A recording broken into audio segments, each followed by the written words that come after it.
రిపీటెడ్గా ఒక డైలాగ్ చెప్తున్నారు. ఎక్కడికి వెళ్ళినా, సమావేశాలకు వెళ్ళినా, రౌడీలు తోక జాడిస్తే, గూండాలు తోక జాడిస్తే, ఇంకెవరైనా తోక జాడిస్తే తోక కత్తిరిస్తా. ఆయన చాలా రిపీటెడ్గా ఈ హెచ్చరిక చేస్తున్నారు. దీని డైలాగ్ అనడం కంటే హెచ్చరిక అనొచ్చు. మరోవైపు లోకేష్, నారా లోకేష్, ఆయన కూడా తోక జాడిస్తా అనే పదం, తోక జాడిస్తే తోక కత్తిరిస్తా అనే పదం వాడకపోయినా, చంద్రబాబు నాయుడు గారేమో తోక జాడిస్తే తోకలు కత్తిరిస్తా అని ఆయన అంటున్నారు. లోకేష్ ఏమో ఆ పదం వాడకపోయినా చట్ట ప్రకారం ఎవరిని వదిలేది లేదని, ఎలక్షన్ ముందేమో రెడ్ బుక్ అని చాలా గట్టిగా వార్నింగ్లు ఇచ్చుకుంటూ వెళ్ళేవారు.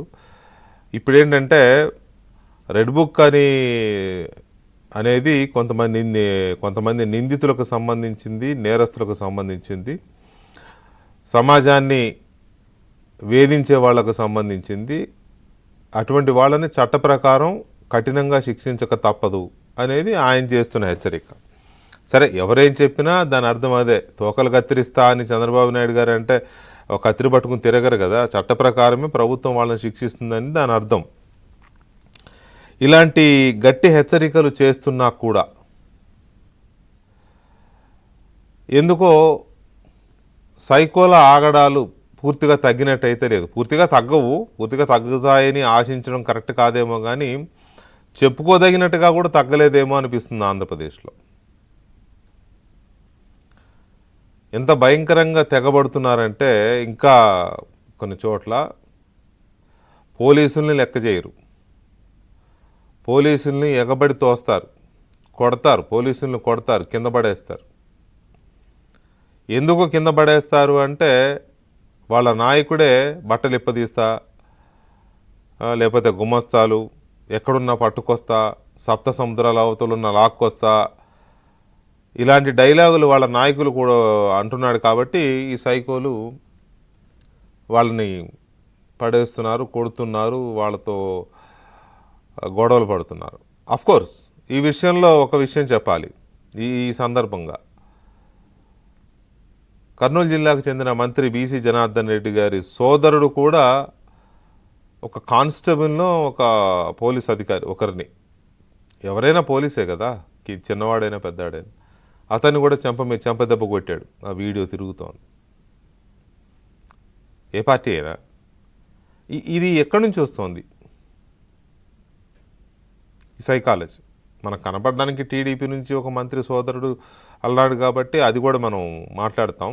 కానీ ఒక పార్టీ అదే పనిగా సైకిక్ చర్యలతోనే, సైకో యాక్టివిటీస్తోనే నడుస్తోంది అని అంటే దానికి కారణం ఎవరు అనేది ఒక చర్చ ఎప్పుడు జరుగుతూనే ఉంది. దాని గురించి ఎంత మాట్లాడుకున్నా యథా రాజా తదా ప్రజ అన్నట్టుగా ఇంక అందే, ఆ నాయకుడు అలా ఉంటే వీళ్ళు అలా ఉంటారు.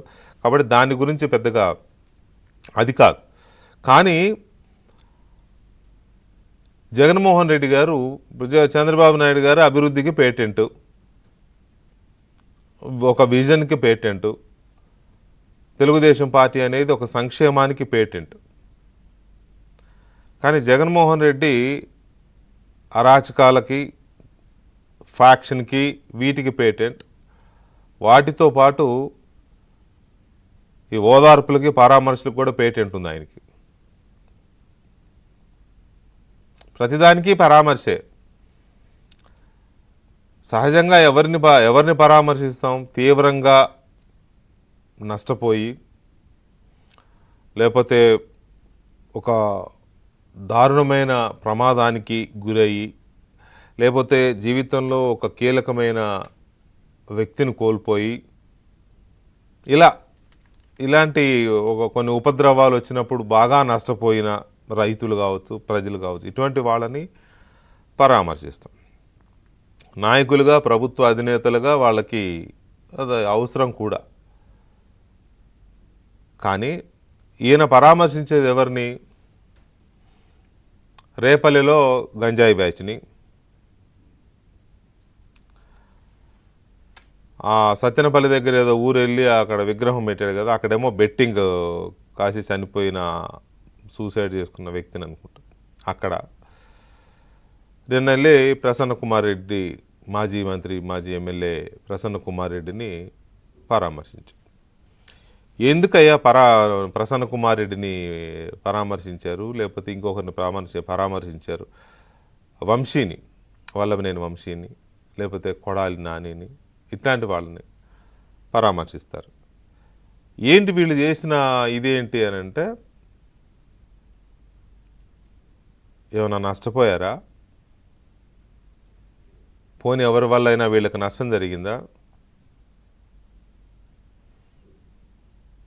వీళ్ళు ఏమన్నా ప్రకృతి విలయానికి, ప్రకృతి ఉపద్రవాలకి ఏమన్నా వీళ్ళు దెబ్బతిన్నారా? ఏంటి వీళ్ళకి వచ్చిన నష్టం ఏంటి?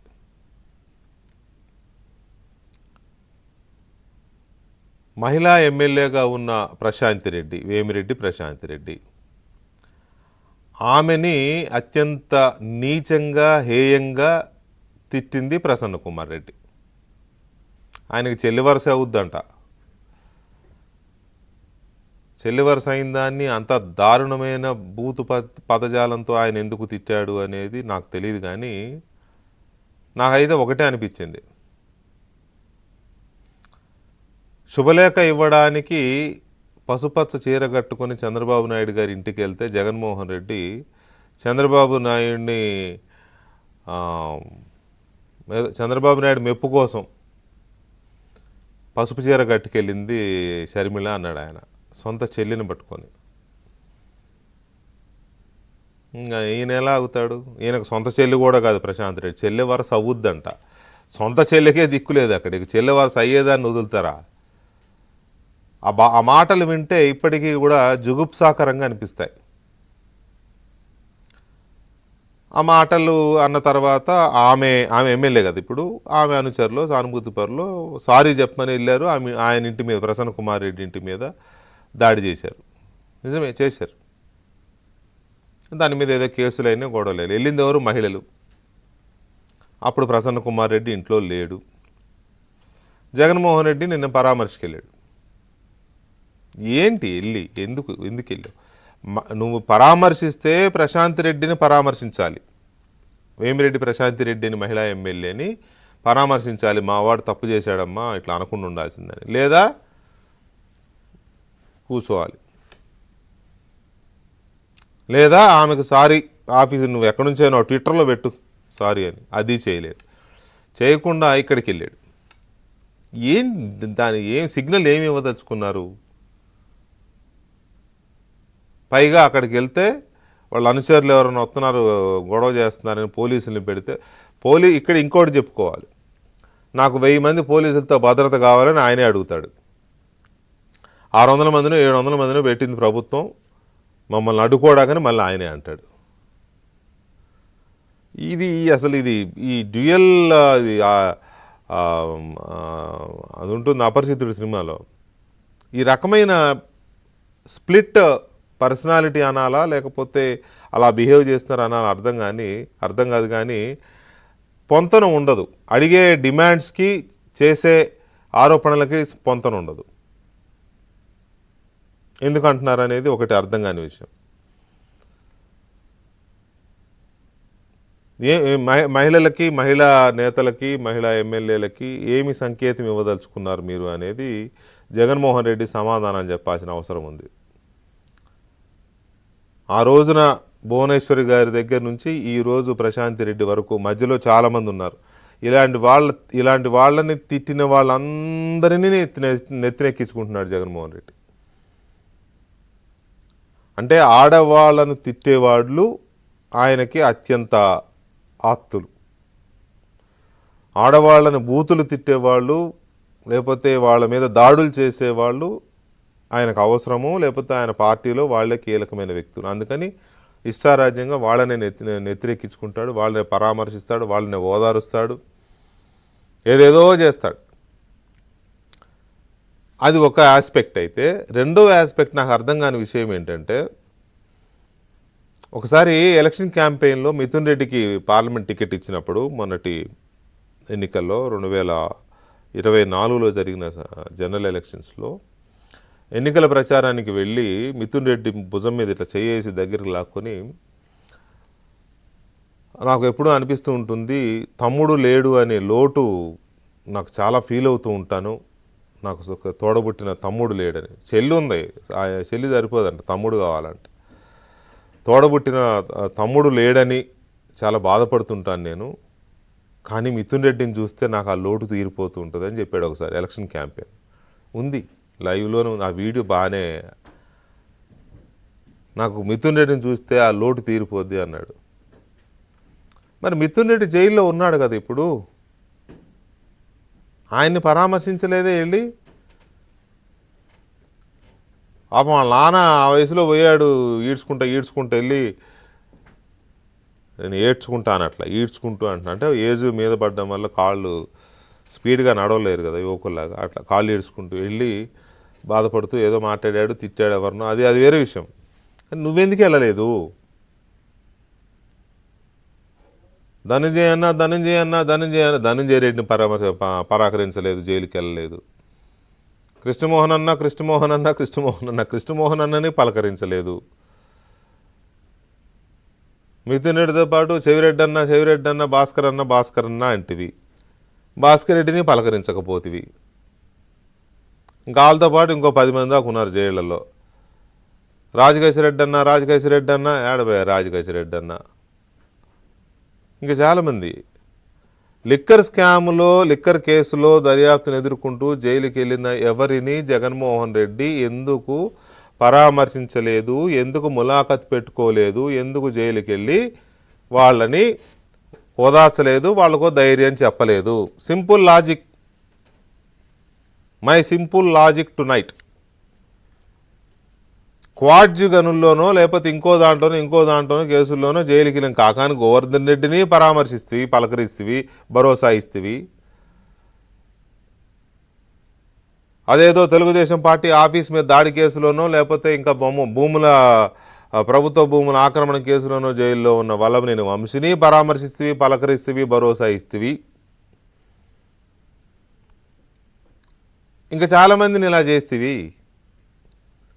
నా సొంత తమ్ముడు అంటివే, తమ్ముడు లేని లోటు తీరుస్తున్నాడంటివే మిథున్ రెడ్డిని. మరి ఎందుకు మిథున్ రెడ్డిని ఎందుకు పలకరించలేదు? లిక్కర్ స్కామ్లో ఉన్నాడనా? పిన్నెల్లి రామకృష్ణారెడ్డి నెల్లూరు జైల్లో కూడా ఉంటే కూడా వెళ్ళి పలకరించి పరామర్శించి భరోసా ఇచ్చేస్తుంది. మరి లిక్కర్ స్కామ్లో ఉన్న చెవిరెడ్డి భాస్కర్ రెడ్డి అన్నని ఎందుకు పలకరించలేదు, పరామర్శించలేదు, భరోసా ఇవ్వలేదు? ధనుంజయ్ అన్న తలలో నాలుకల అన్నీ తానే, కళ్ళు ముక్కు చెవులు అన్నీ తానే నడిపినాడే ప్రభుత్వంలో. ధనుంజయ్ అన్న ఏం పాపం చేసినాడు? ఎందుకు పాపం ఆయన లిక్కర్ స్కామ్లో ఉన్నాడన్నా ఆయన్ని చేయలేదు? కృష్ణమోహన్ రెడ్డిని OSD officer on special duty, మొత్తం సర్వం తానై నీకు సంబంధించిన అన్ని కార్యక్రమాలు తానే చూసినాడు కదా. పాపం జైల్లో ఉన్నాడు కదా. పాపం అంటే నేను జైల్లో ఉన్న దీన్ని పాపం అంటే వాళ్ళు చేసిన పనుల గురించి నేను అంటలా. వాళ్ళేమీ తప్పు చేశారు, నువ్వెందుకు వాళ్ళని కనీసం ఇది చేయలేదు, పలకరించట్లేదు? అంటే వాళ్ళు నీ పరామర్శకి, నీ పలకరింపుకి వాళ్ళు అర్హులు కారా? లేకపోతే వాళ్ళని పలకరించే అర్హత నీకు లేదా?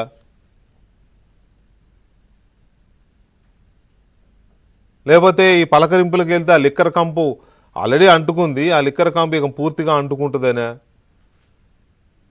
ఏంటి దీంట్లో లాజిక్ ఏంటి? ఆడవాళ్ళని తిట్టిన వాళ్ళని పలకరిస్తున్నావు, పరామర్శిస్తున్నావు.